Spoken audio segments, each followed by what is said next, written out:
fossi patetico dovrei stare sull'Aristo. Sogno una vita rock and roll, a mio figlio che racconterò. Voglio una sorte amara perché sono belle le sfide, scalare l'intera montagna una volta arrivato a morire, yeah. Mi aspetto il finale malefico come in un film, arrivare a perdere tutto, ripartire da qui. E dopo tutto pensi a un paese in crisi, tra insulti e avvisi, yeah.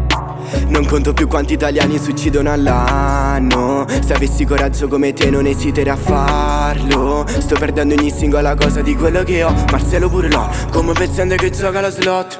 Ora che la politica è un ostacolo alla musica, non ce la fanno a renderla stupida. Una delle poche cose che non morirà, ricompare nella mente come boomerang. Gli italiani votano i cantanti, non i politici e piani alti. Ho fiducia di soldi e di santi, nessuno di cui possa fidarmi. In un'epoca cambiata, colpa dei computer, colpa della NASA. La colpa è di quelle ancorate alla generazione passata, quelli che ci hanno fornito valori che non si riflettono nella società avanzata. Quelli che possono avere di tutto, quelli che non sanno casa.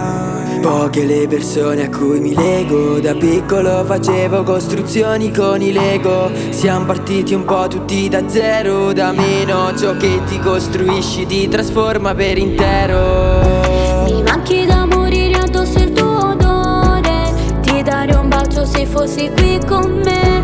Non si può avere sempre quello che si vuole, andiamo via di qua, fuggiamo io e te, che questo è un paese in crisi.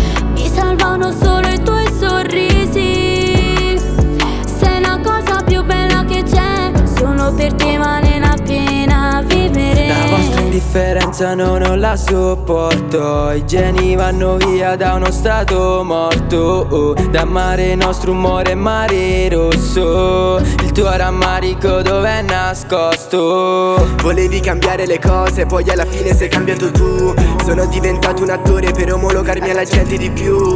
Quante erano le domande alle quali non davo risposte, e poi l'ho capita all'istante. Si va avanti con le mani sporche, chi vuole tornare all'antico. Ma non voglio dormire in una caverna, qui non esiste un partito, solo gente che si fa la guerra. Questa è l'Italia, non è la Svezia, fai come se fossi a casa tua, e se sbagli poco ci interessa, tanto alla fine è sempre colpa sua.